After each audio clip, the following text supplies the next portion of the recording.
wax aussi muy tontu Talla. parce que mënul dëkk ci di ko bind te du ko tontu. non loolu c'est important. nee ko na koy non nee ko na koy tontu. parce que li mu koy bind yëpp njëriñu Sénégal la amul jotu di ko bind bi njëriñu boppam. donc loolu moom vraiment loolu. voilà nee ko na koy tontu. njort naa ne président xam naa ne dina dégg message bi. voilà donc nee ko nay tontu Talla quoi léegi. ci beneen bi aussi may ñëw ci loolu parce que président de la République bu waxee ni. yéegul candidature président Sall man dégg naa ñi ànd ak président Sall ñu wax ni bind na ko lettre jox ko loolu itam dégg naa ko ndax loolu lu am la wala demewul noonu lan moo ci am ba président Diomaye taxaw ba tey revendiquer que ni ba fi may waxee yow ni parewul pour soutenir candidature kii di président Sall. waaw je pense que président expliqué na ko sànq ci interview bi. wax na ci yan anam la ñu ko bindee quelque part et que moom dafa jàpp ni joxe na d'ailleurs kaawu ancien ministre des finances bi fi nekkoon de l'économie et des finances Mamadou Hott.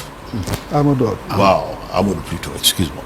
donc bu dee mën na jàppale ministre bi donc il l'a dit à plus forte raison mais kooku daa am fu mu jaar nee na dafa ñëw toog ak moom. aussi diplomatie dafa am ay surtout booy incarne bëgg a aspirer incarner diplomatie internationale maa ngi doon def benn këyit benn tribune ma ne sur la scène internationale nit du exister que par le truchement de son état boo bëggoon génn frontière yi foog nga yor passeport sinon kenn du la reconnaître donc loolu moom mooy société internationale moo dëppoo noonu quelque part moom président raisonnement orthodoxe bu diplomatie la jàpp dafa jàpp ni moom jaroon na ka nga xam ne bëgg na nekk secrétaire général ONU mu ñëw toog ak président ba nga xam ne moom moo ko fa remplacer surtout parce que amul distance trop ci ñoom wax na ko nee na avion la joxe mu yóbbu ko et que ñàkkul ne sax. bu bëggoon ñëwaat avion Sénégal la joxe. waaw mais avion bi nga xam ne. avion Sénégal la joxe waaw wax na ko préciser na ko d'ailleurs. moo ko yële dafa nekk commandement. non ni nga ko waxee rek laa bëgg ñu wax quoi mu leer. xam nga ci commandement bi sànq. ba muy wax ne avion ba ma ko koy jox dafa nekk commandement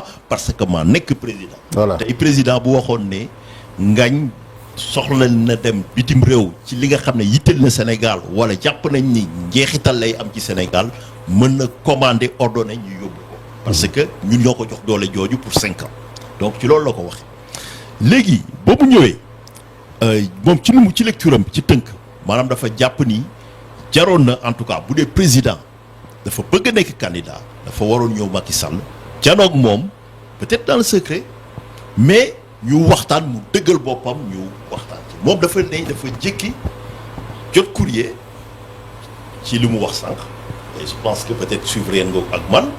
ñu enfermer leen ci ay délai daanaka délai yooyu ñoom mayu leen sax ñu diisoo seen biir moom mu jàpp ni bon délai yooyu doyut il fallait mu ñëw léegi bon interprétation perception la quelque part mais aussi bu ñu fàtte ni on est dans la diplomatie parfois ak dans la politique la perception est plus importante que la réalité quelque part mën na indi réeroo rapidement léegi li ma xam man ci fonctionnement wu Nations Unies parce que suma thèse maa ngi ko def sur le Conseil de sécurité de l'ONU dama jàpp ni secrétariat général ONU pour nga nekk ko tey sans préjuger résultat yi maanaam foog nga fexe parce que approbation par Conseil de sécurité bi ñëwagul quelque part te nga war a continuer nekk campagne permanente aplanir say litiges yëpp yi nga xam ne am nga ko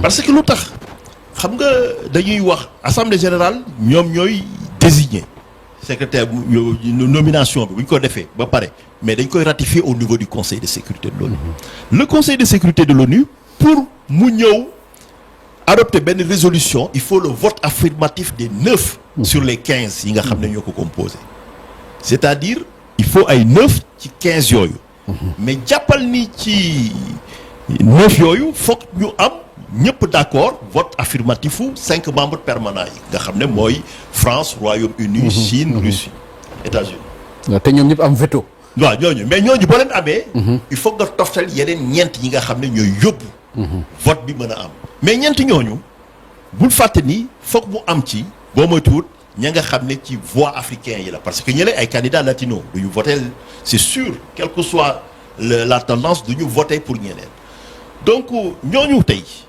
au niveau du conseil de sécurité chaque fois dafa am ay membres permanents mais dafa am ay membres non permanents yi nga xam ne c'est rotatif yooyu tey am na ay yi nga xam ne ñooy représenter Afrique ñooñu représenter wuñu seen bopp de Afrique la ñuy représenter ça veut dire que bu vote bi jotee instruction bu Union africaine la ñuy jël parce que amuñu droit demal seen bopp donc kooku booy retarder le problème quelque part moo tax ma jàpp ni ku nekk ci yoon bëgg a nekk candidat aussi xam nga wax moom lañ ko ci mbirum état bi des fois aussi mbirum égo mooy yàq yenn diggante yi wala yàq yenn situation yi quelque part. waaw loolu nag c'est dommage.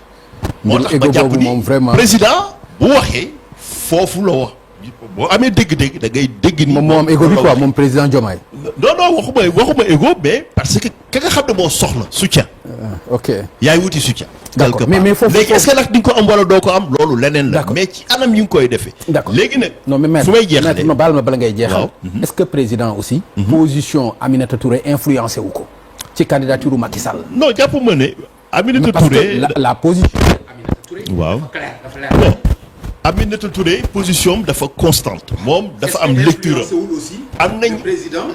non jàpp ma ne influencé na ko parce que D'accord. ku ci nekk ci ñun dafa am lecture am bi nga xam ne moom lay doxee quelque part bu fàtte ni coalition la kenn moo wut kenn d'accord ñii dañoo am ay mouvement d'accord ñii am léegi terminer li nga bëggoon léegi terminer li nga bëggoon terminer. Voilà. de nee na dinañ def tout duñ def tout dara pour torpiller. waaw waaw, ok. question bi nga xam ne Arrêtez. question bi nga xam ne Ah, question bi nga xam ne moom nga laaj important. maanaam question candidature extérieure Waaw. nekkul question bi nga xam ne suñu charte coalition la tënk D'accord. bi nga xam ne dañu am discipline yi quelque Ok, part ok. ku ci nekk day demee xalaatam ñu war ko nangul respecter ko Ok. parce que am na ñi nga xam ne aussi même le PASTEF bu ñu ñëwee ne ñoom fu ñu jaar ak Macky Sall mënuñu gëm ne mën na nekk secrétaire général ONU da nga koy comprendre aussi quelque part D'accord. ñoom fu ñu jaar ak moom mais léegi loolu ça ne diminue en rien caractère réalistique bi pour mën a wax comme les Américains bi nga xam ne yow boo bëggee résultat foofu nga war a jaar quelque part man toog naa ay nit de la sous-région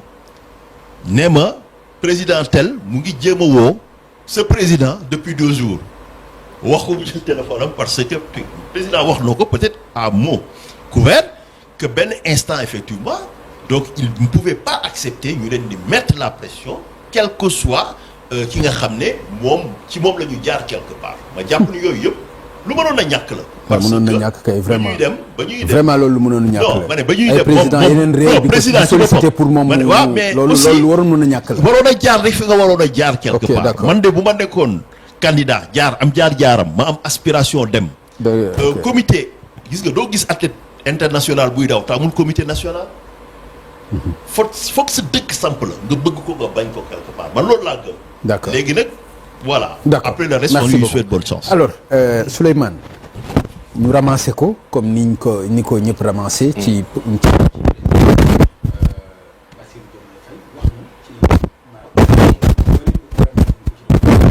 mu àddu ci ndax préoccupation ñëpp la woon am na lu mu ci wax Mali itam gis nga ni mu ko abordé wax na ko waaye ñëw na ci candidature président Sall joxe ci position yaakaar naa ni wax ji jeex na ni mu ko gisee ak yéene bi mu ci am wax na ko noo ko déggee yow. D'abord ci candidature président Macky Sall pour jiite Nations Unies. idéalement Sénégal dafa war a jàppale doomam boo xam ne day yóotu responsabilité bi ñuy toll waay. mais si on est réaliste boo gisee jaar-jaar yi ak xarañma yàlla bi dox diggante président ak premier ministre Ousmane Sonko ak ñi ñu àndal Pastef ak ñi ànd ak Pastef xel mën na jàpp ni wax dëgg yàlla jafe woon na que sans problème régime bi jàppale candidature président Macky Sall. Je parle de réalisme léegi mu des lan et d'ailleurs boo xoolee argument bi moi je suis tout à fait d'accord sur le fait que ni ñuy jëflante ak yeneen réew waxuma la Afrique kese waaye adduna bi yëpp benn dëkk ñëw jël benn candidature sa doomu réew te wóoru ko ni yow da nga jàppale kooku mën na aussi jàpp lu mu jàpp li moom mooy que ni à la limite manque de courtoisie la manque d'esprit diplomatique la tout ça on peut être d'accord. Moi j'y avais pas pensé jusqu'à ce que Talla en parle tout à l'heure moom mooy que ni loolu wees nañ ko léegi candidat la candidature am dugg na il nous reste fii ak fin d'année xëj na novembre ba wala décembre ci diggante bi lu nekk xëj na ci te j'ai bon espoir parce que bu ngeen seetloo li président wax tey jii yëpp am na lu changé lu bëri ci waxinam ak ci jëfinam parce que ouverture jëlal la question des médias ñëpp xam nañ la moo nekkoon taxawaayam bu dëgër ci question boobu tey bu toogee ni fii kër gu ubbeeku la il est maintenant prêt à recevoir le patronat de presse je dirais la presse en général pour discuter des problèmes xool ay solutions. mais nag loolu daf ko surfer rek quand même. attention non loolu daf ko surfer c'est pas le seul cas où il a fait montre d'ouverture loolu dafa nekk lu am solo lu mu waroon taxaw. c'est pas comme ni mu taxawee ci affaire u Pastef ak yooyu. dëgg la problème presse bi noonu la ci waroon taxawee. mais boo xoolee généralement. parce que situation bi presse sénégalaise di dund nii musu ko dund ci àddina. boo xoolee généralement avec les syndicats avec les journalistes avec les BTP tey dafa wone ouverture wax dëgg yàlla tey wone na ni c'est une nouvelle date boo xam ne yu bëri yu ñu jàppoon ay problèmes yu amoon ci diggante yi et cetera je suis ouvert au dialogue xëj na dugguleet waaye tey moom daf ko réaffirmer d'une certaine manière ce qui me laisse penser que ci 7 mois 8 mois 9 mois yi di ñëw amaana proposition boobu dina toq ci noppam ñu xool nan lañ mën a rafetalee fii ak boobu waaye rafetal bi il faut ñu xam conséquences yi victoire bi bu boobaa victoire au Sénégal lay nekk défaite tamit bu amee défaite Sénégal lay nekk donc il faut bien évaluer mais je pense que jar na ko parce que voilà configuration bi ni mu demee ni la su ma tënkee ñett yëpp je pense que ce qui manque à notre gouvernement actuellement moom mooy am une vision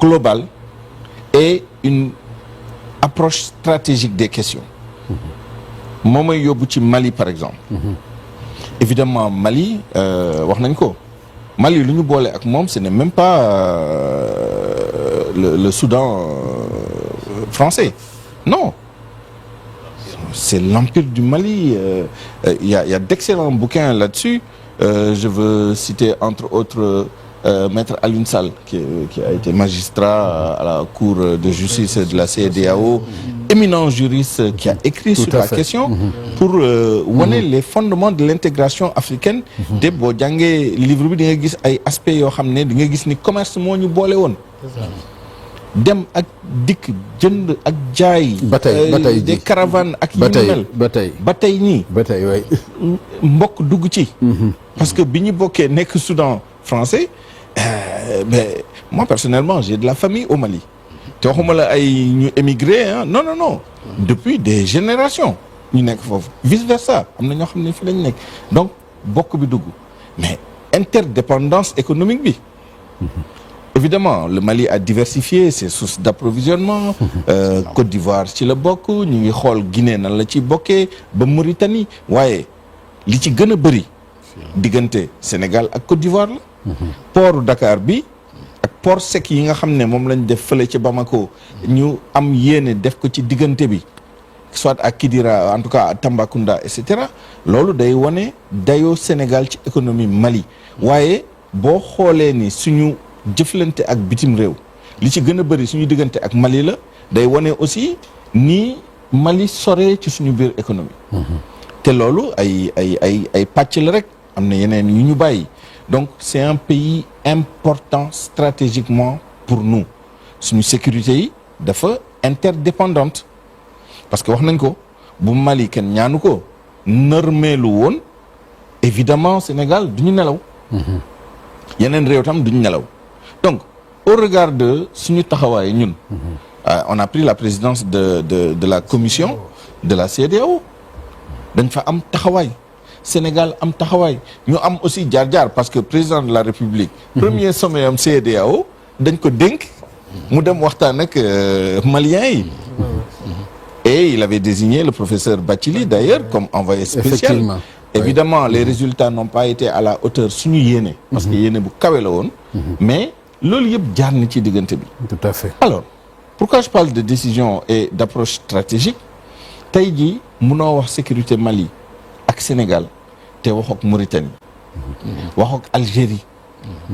waxook tous les pays là yi environ yi nekk ci.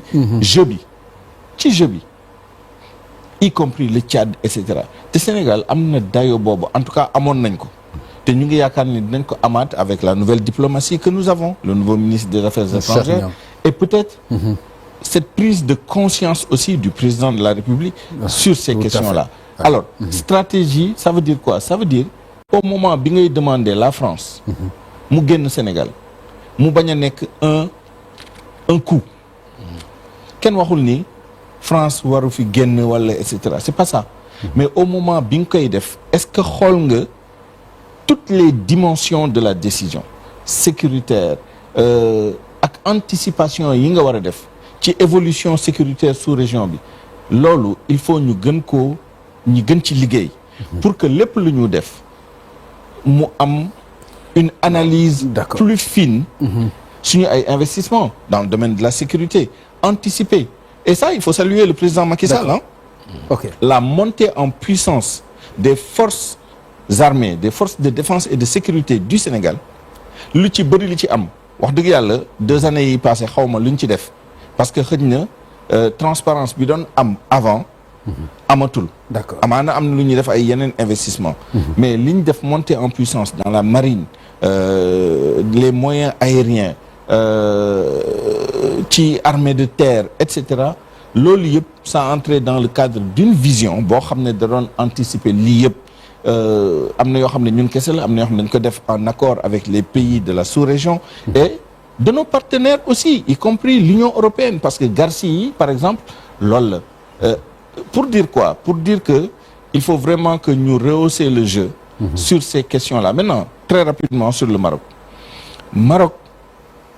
président wax na lu mu ci wax c'est son domaine réservé on l'a dit la diplomatie domaine réservé am défense domaine réservé am justice xëy na avant ñoo lever séance bi nañ ci wax tuuti c'est son domaine réservé sur la diplomatie wax na lu mu ci wax li mu ci def li nga xam ne yëg nañ ko li nga xam ne yëguñu ko lu mu ci mën ci doon avec le Maroc au-delà de cet incident-là suñu supporter ñu jàpp yi te ñu war leen bàyyi au nom des relations yu yàgg yu sori yu ñu am ak Maroc mais encore une fois ñun il faut ñu am une vision d'ensemble Maroc relation bi changé na le président dina changé na du fait que économiquement tey jii gis nga Maroc taxawaay bi mu am le Maroc se positionne comme une puissance régionale dans ce domaine-là avec tous les investissements yi ñu def fii Maroc dans les mines management dans le ciment CIMAF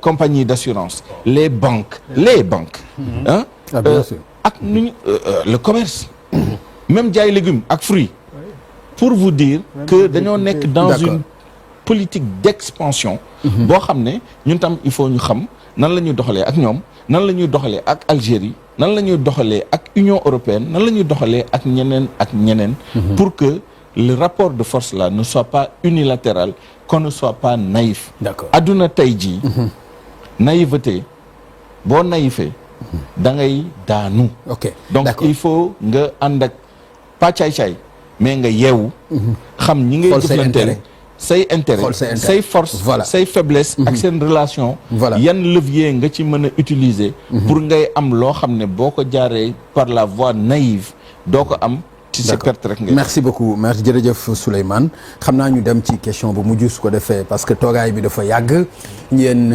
macha allah teel ngeen ñëw fi ngeen suivre li nga xam ni mooy entretien bi président de la République doon seq ak suñu naataanga yooyu Talla souverainisme comme ni ko président waxee lu am solo la dëgg la ndax base bi jóge na fi base française boobu dafa amoon say doom yoo xam ni ñoo leen joxoon liggéey di leen jox ñuy lekk di leen jox ñuy naan nga fexe ba ñu dem ñoom ñu nekk fi mënoo leen jox ñu lekk mënoo leen jox contrat mënoo leen defal dara souverainisme dëgg la mais dafa am lu ko ëpp importance gis nga njaboot googu nga gis ñooñu tey ñuy toltolaan ba El Hadj Assane Gueye jottali yóbbante boobu noonu la ñuy joxe yóbbante yooyu dañu nekk ci ay jafe-jafe dara yóbbeewu leen ko lu dul fëgg dënn ak nañ fi jógee léegi ñoom jóge nañ fi ñoo njaboot gi ñu ngi toltolaan loolu nekk na loo xam ni war nañ ci wut saafara ci nu mu gën a gaawee